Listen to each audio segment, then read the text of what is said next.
All right, welcome to Chapter 3. This is the third video of Chapter 3.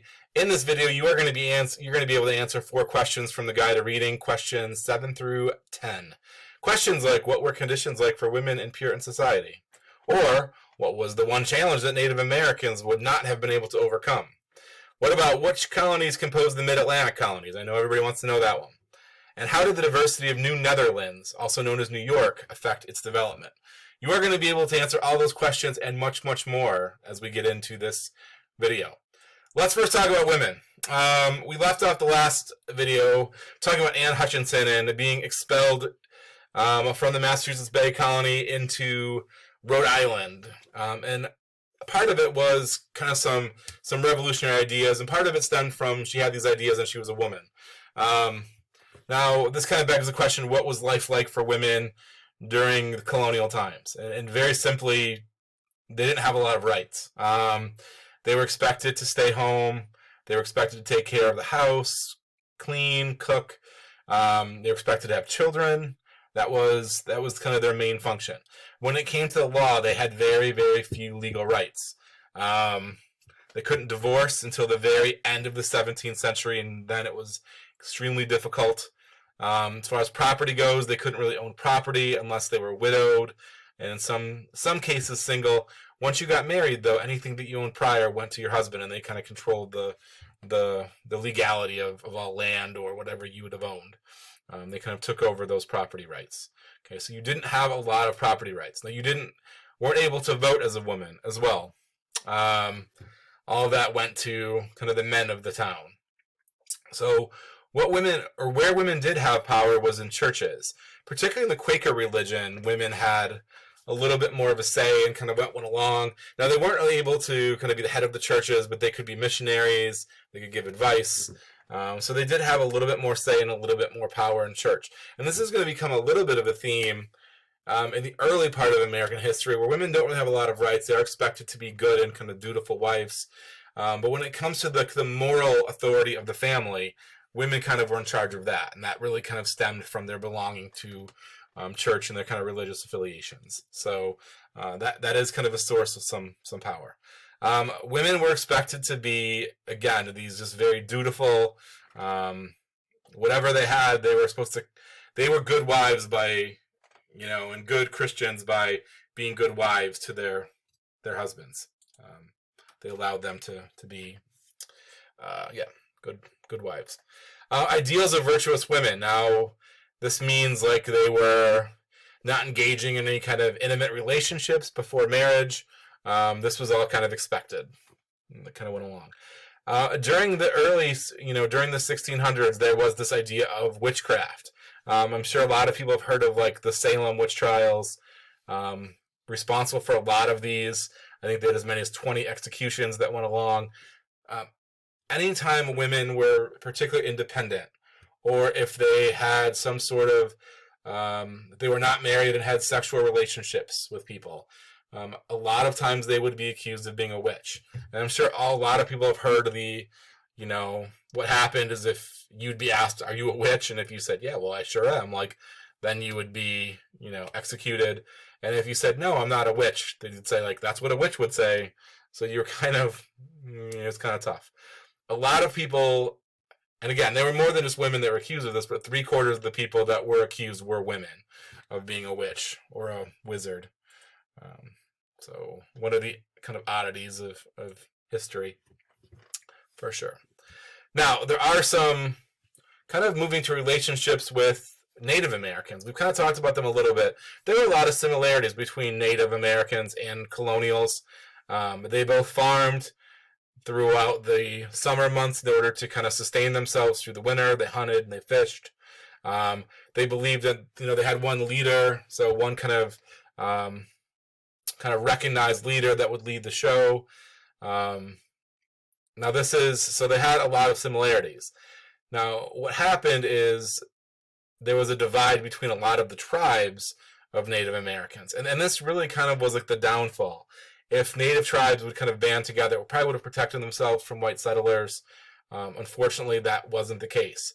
And oftentimes what would happen is there would be a conflict between white colonial settlers and Native American tribes, and a warring tribe would side with like the white settlers, and then later on they'd find that ally to the white settlers would find themselves in direct conflict. So it's kind of like the bad kung fu movie where for some reason there's 10 people but they all want to fight individually instead of fighting together. That's kind of what was kind of going on. I don't know if anybody got that reference, but it made me smile, so hopefully that works. One thing that Native Americans really could not defend against was disease that was brought over by Europeans. They had no herd immunity to this. Things like yellow fever, malaria, smallpox, chickenpox. This became too tough to bear, and their populations dwindled greatly, from about 70,000 eventually to like 12,000. So disease really was kind of the most effective and the most challenging aspect Native Americans had in dealing with white settlers. Really something they had a hard time, where really they couldn't overcome, truth be told. Okay, let's talk a little bit about Middle Atlantic colonies. Middle Atlantic colonies. I'm sure people are asking themselves, what were the Middle Atlantic colonies? If you were wondering that, today is your lucky day. They are right here. They are New York, New Jersey, Delaware, and Pennsylvania. Those were the Mid-Atlantic colonies. We're going to talk about really just New York today in this video. Originally called New Netherlands. New Netherlands was an outpost of the West India Company, who honestly had really no desire to settle in the area. They really just wanted to create outposts for trading. That was kind of their desire.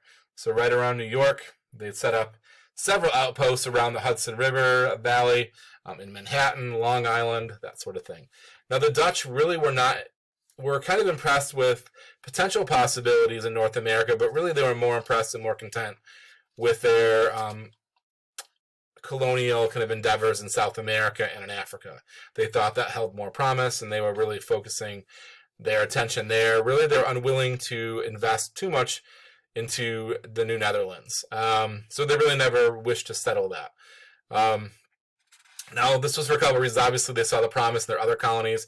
They also had prosperity at home and religious freedom, and didn't really see the need. Remember, a lot of colonies were kind of based on religious freedom or some economic opportunities, and the Dutch really didn't need those things.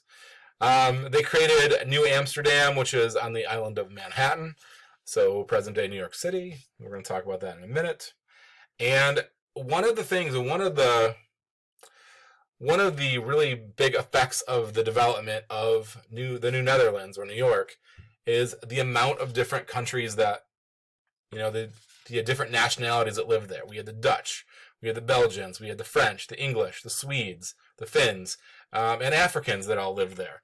As a matter of fact, in 1626, the first Africans came as slaves. They kind of came in there. Some of those eventually did become free. Eventually, they, some intermarried with whites, and then some even owned indentured white servants. So the point of this is there was just a ton of different people from a ton of different cultural backgrounds, which led to a lot of different religious backgrounds. They had Lutherans, Catholics, Quakers. They had Jews that were there. According to the law of the settlement, they were forced to live in ghettos. So they did have a lot of different religions, a lot of different nationalities. It really was just a lot of different people, and that created a lot of differences that were tough to overcome, at least initially. As far as religions go, the Congregationalists also were kind of drawn to this New Netherlands because of the potential promise for cheap land.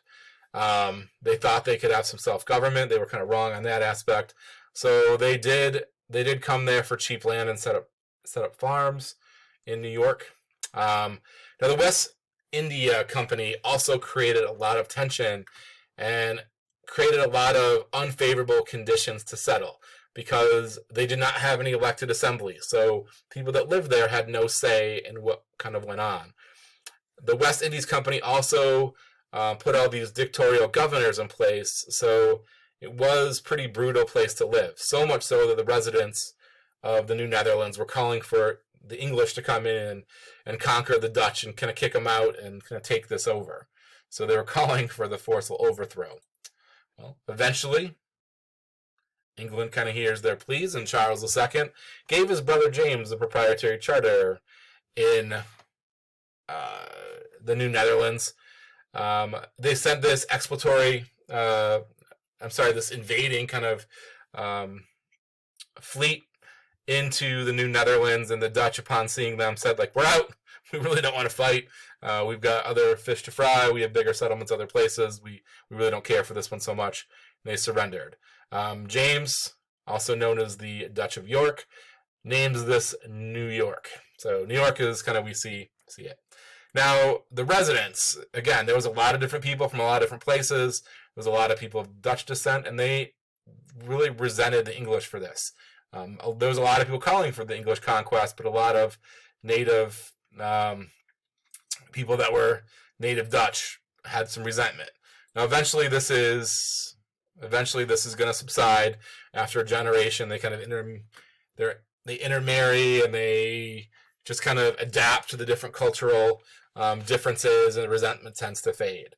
But James is not the greatest of leaders, and we're going to see, like, he kind of resists the idea of an elected assembly. Eventually, he does give in 1683. He does form, allow an elected assembly to be formed. But they do reject this Charter of Liberties, which is kind of like a Bill of Rights for basic human rights. So there is a lot of political strife, a lot of not very settled, a lot of tension.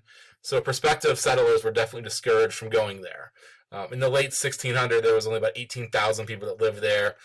New York City, which is New Amsterdam, like we talked about, has a couple thousand people that live there. It's not really built up. It's just a little bit of a rough place to be. So it's not the booming population center that we know it today. But it'll get there. Trust me, it'll get there. So, okay, if you have any questions or comments, please feel free to contact me. If not, I will see you around.